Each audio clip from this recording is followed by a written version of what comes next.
Hola, ¿qué tal? Yo soy Javier Trejo, el profesor Crack. Bienvenidos a mi canal. El tema de hoy vamos a hablar sobre cómo aprender de los libros, cómo aprender a escribir, especialmente escribir, cómo aprender a escribir apoyado de un libro.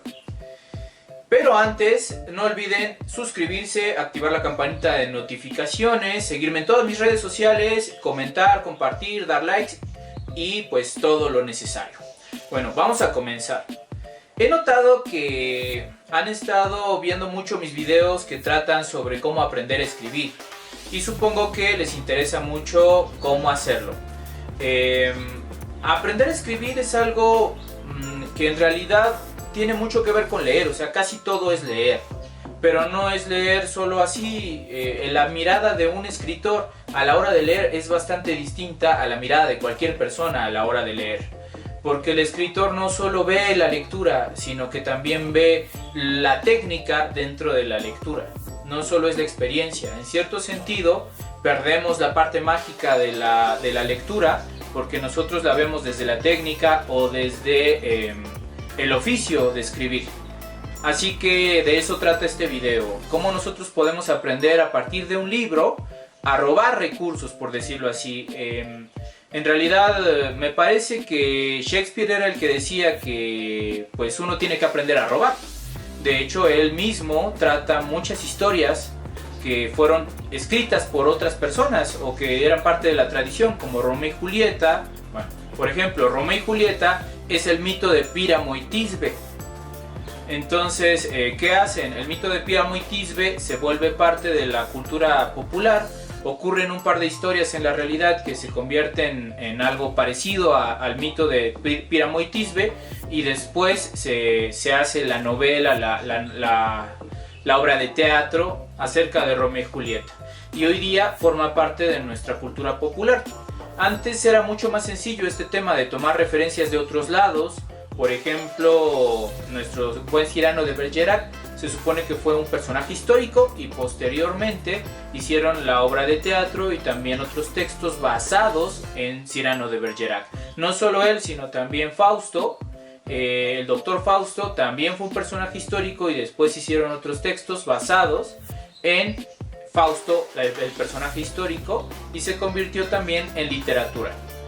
Hay muchas maneras de robar recursos y la idea de robar recursos no es plagiar, que eso es hoy en día lo que se piensa que se plagia.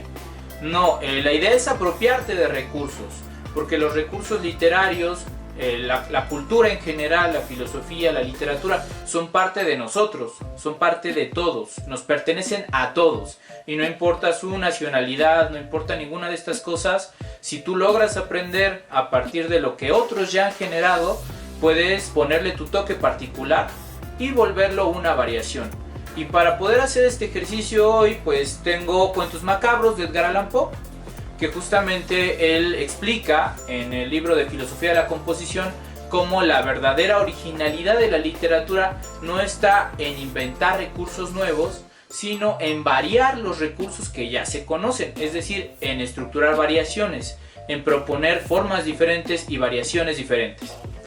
Entonces, bueno, vamos a hacer una pequeña lectura rápida de parte por parte para que vayamos distinguiendo cuáles son los recursos y poderlos apropiar por nosotros mismos. Entonces, bueno, este es El gato negro y leo la primera frase. Dice: no espero ni pido que alguien crea en el extraño, aunque simple relato que me dispongo a escribir. Si se dan cuenta, se trata de una voz en primera persona. Por otra parte, está haciendo ciertas valoraciones de que no cree ni espera de que le vayan a creer, ¿no? Entonces, ¿qué está haciendo aquí? Esto es un concepto que se llama lo que es la atmósfera, generada por esta especie de monólogo interior de los personajes. Si él no cree ni espera que crean, ya te está predisponiendo como lector para que tú tampoco creas y te empieces a meter en una atmósfera de duda, de sospecha y de suspenso. Entonces, ese recurso de utilizar cierto monólogo interior o ciertas valoraciones del personaje en primera persona es un recurso muy actual, es un recurso casi de nuestra época. Así que de aquí podemos aprender de entrada el narrador en primera persona y por otra parte las disquisiciones o variaciones o pensamientos que pueda tener el personaje y que nos van a entregar a nosotros como lectores a la hora de leer. Siempre hay que pensar en el efecto que va a causar, y cuando tú estés leyendo un texto tienes que pensar en por qué tiene ese efecto ese texto sobre ti, y todo puede ser un uso de recursos técnicos o también un manejo del tema. Entonces hay que tomar en cuenta esos dos aspectos, el tema y los recursos técnicos, para poder descifrar cómo le hizo el escritor para que yo, lector, sienta lo que estoy sintiendo. Claro, gran parte de lo que tú puedas sentir y la impresión que puedas tener viene de tus vivencias. Por eso también la cultura general o los hábitos de tu propia cultura pueden definir el cómo vayas a percibir ciertos textos. Pero bueno, seguimos con la siguiente línea, ¿no? Seguimos con la siguiente, eso es un pleonasmo, por cierto. Dice: loco estaría si lo esperara, cuando mis sentidos rechazan su propia evidencia. Pero no estoy loco y sé muy bien que esto no es un sueño. Nuevamente reafirma lo mismo que estaba planteando al inicio, lo que es la duda, pero le agrega otro componente que es la parte de irrealidad. Y no solo eso, sino que también tiene una especie de desorden en las palabras. Dice: loco estaría si, entonces está ordenando diferente las palabras y generando también cierta musicalidad. Claro, el original está en inglés, pero sabemos que esta traducción, que es la de Cortázar, pues o está muy apegada o tiene recursos literarios también significativos. Así que si no es que estaba en el original este recurso de desordenar las palabras y de generar música, entonces de todos modos es un recurso literario, y de todos modos nos estamos encontrando con cierta reacción por parte del escucha. Aquí, si está usando un recurso musical, es decir, que suene lindo, también tiene un efecto en nosotros que encanta al oído, y ese encanto al oído nos hace sumirnos más en lo que nos está diciendo. Y por otra parte, el desorden de las palabras también tiene un efecto en nosotros. Si dice loco estaría y está hablando de una manera poco común, entonces sí está loco. De entrada, desde la manera en que usa las palabras, ya nos está diciendo el perfil del personaje. A través de un desorden de palabras nos dice: esta persona no es normal. Bueno, o al menos está en un estado mental diferente. Así que bueno, vamos a continuar. Dice: mi propósito inmediato consiste en poner de manifiesto, simple, sustancialmente y sin comentarios, una serie de episodios domésticos. Ahora hace un pequeño listado de 3 características. Dice simple, sucintamente y sin comentarios. Es decir, aquí ya está predisponiéndote a través de una pequeña lista, una enumeración, que también es un recurso literario. A través de una enumeración nos está diciendo cuáles van a ser sus principales atributos en la narración. Va a decir: voy a hablar claro, no voy a dar rodeos y no voy a extenderme. Es un cuento corto, y tal cual es uno de los cuentos cortos más famosos de Edgar Allan Poe. Entonces, al mismo tiempo que te predispone para el tipo de narración que vas a leer, también te está diciendo cómo es su literatura. Y después de eso nos habla de que van a ser acontecimientos domésticos, lo cual te coloca en una característica de que es algo cotidiano. En este sentido, genera cierta identificación. La recepción a la hora de leer se basa en la identificación.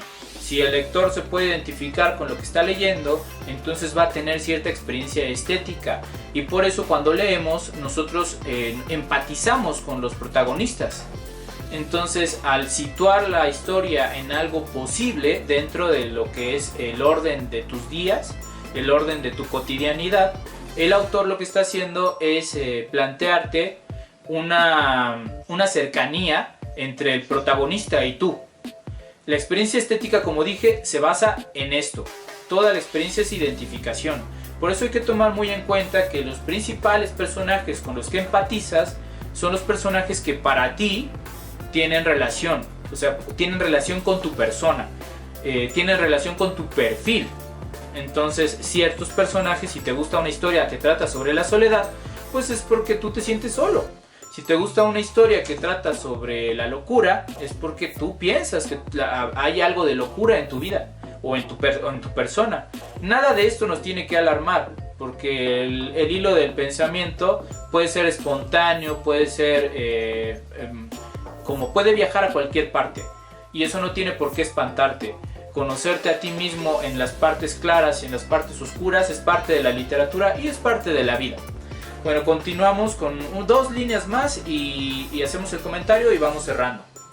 Dice aquí, las consecuencias de esos episodios me han aterrorizado, me han torturado y por fin me han destruido. Nuevamente un listado, en esta ocasión está listando ideas. Y estas ideas forman parte del concepto de atmósfera que maneja Edgar Allan Poe y te predisponen y te ponen en un estado mental parecido al lector. Nos dice aterrorizado, perturbado y destruido. Aterrorizado, perturbado y destruido.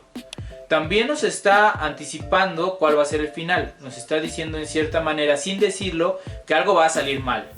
Y este tipo de curiosidad, este tipo de suspenso nos lleva a tener más interés a la hora de leer. Entonces, ¿por qué está reafirmando una vez tras otra en todo este primer párrafo? ¿Por qué está reafirmando el recurso del pensamiento, del monólogo interior de nuestro personaje? Bueno, porque de esta manera, cuando empiece la acción, porque aún todavía no empieza, cuando empiece la acción, tú ya vas a estar en el estado mental que necesita el cuento. Y de esta manera todos los recursos posteriores van a verse reforzados por el recurso inicial.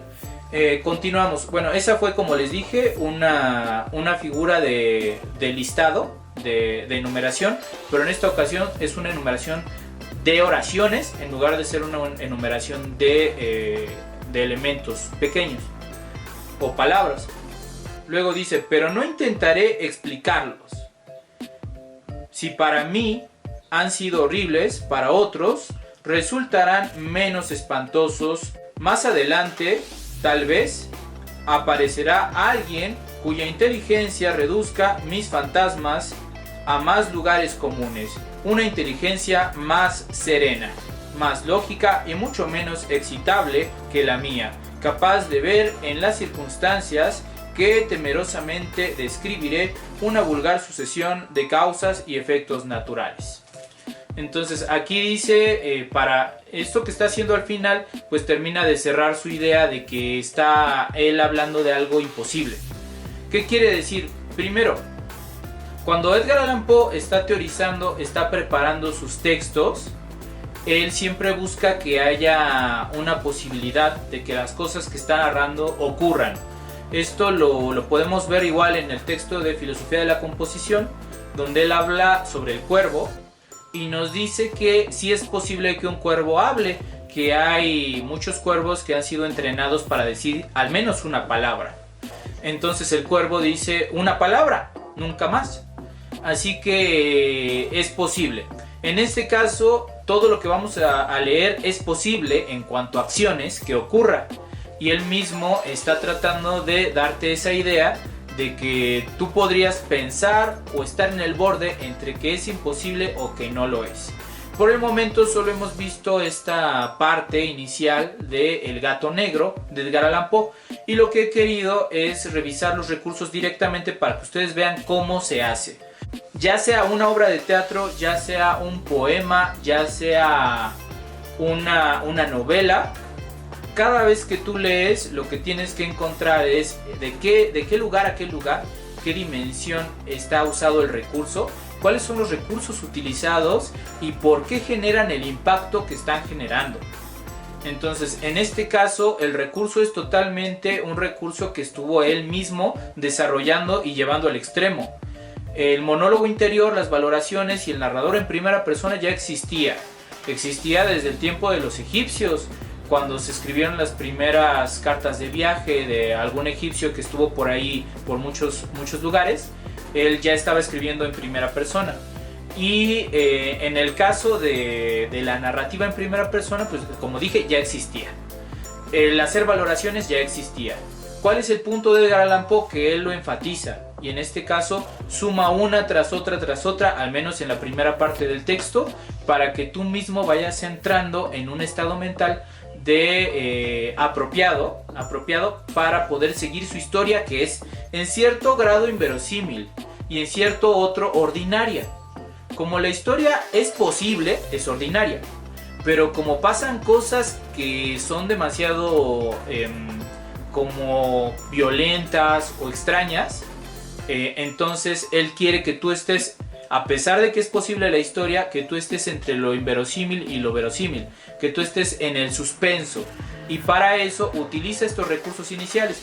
Puede ser cualquier tipo de recurso. Si ustedes quieren, en otro momento, o quizá en otro momento, continuemos con este mismo ejercicio con otra parte de este cuento o con otro texto, para que ustedes sigan viendo cómo se pueden extraer los recursos y apropiar los recursos.